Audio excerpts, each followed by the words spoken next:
Welcome friends. Today we are going to see different part of DC machine in real time. Different part of DC machine are yoke,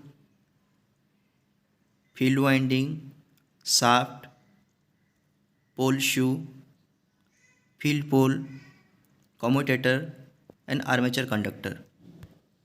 Let's see all the parts of DC machine practically one by one. DC machine are broadly classified into two categories, starter and rotor. The starter part does not rotate during the operation of motor, but the rotor part rotates. Starter is divided into four parts. First is yoke. Yoke is the outer covering of DC machine. It protects internal part of DC machine from mechanical injury. It is made up of cast iron. Pole core are mounted on the yoke and yoke provide return path for magnetic flux which is originated in pole. The next part is pole core. It is mounted on the yoke. Pole core provide housing for field winding. When we supply electric current to field winding, the pole core get magnetized. The next part is pole shoe. It is made up of cast steel.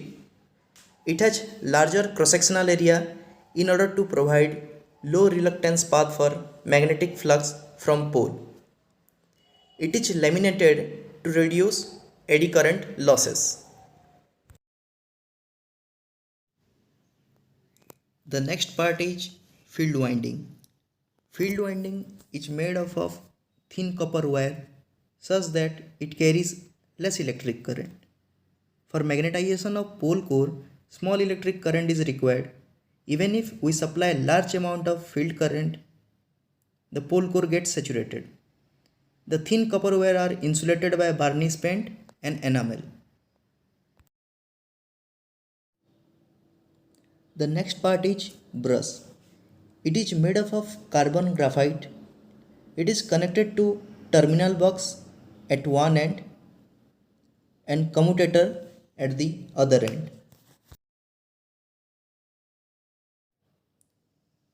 In case of DC generator, armature winding produce AC current, then it comes to commutator segment. From the commutator segment it goes to brush and from the brush it goes to the terminal box for electrical load.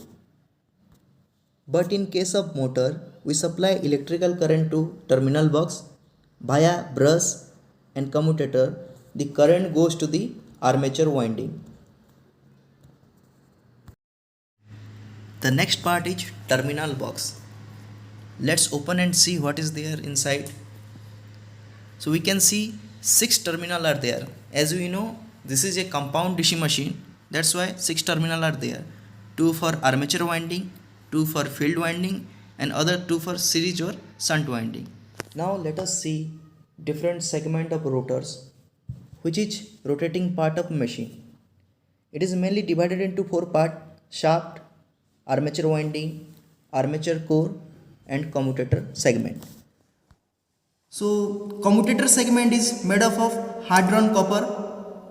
It is separated into segment by mica insulation.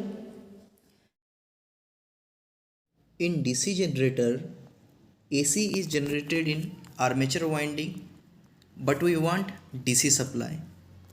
So commutator convert AC into DC just like a rectifier.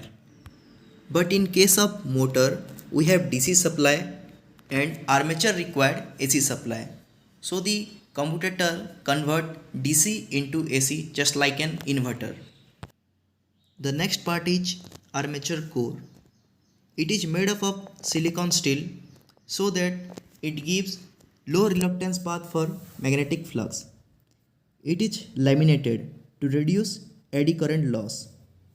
And the number of slots are carved on the armature core where we can place the armature winding. The next part is armature winding. It is made up of thick copper wire and the copper wire are placed on slots of armature core. Thick copper wire are used because we can convert large amount of electrical energy into mechanical energy. The last part is shaft. It is made up of hot rolled or cold rolled steel, and from the shaft we can take mechanical output.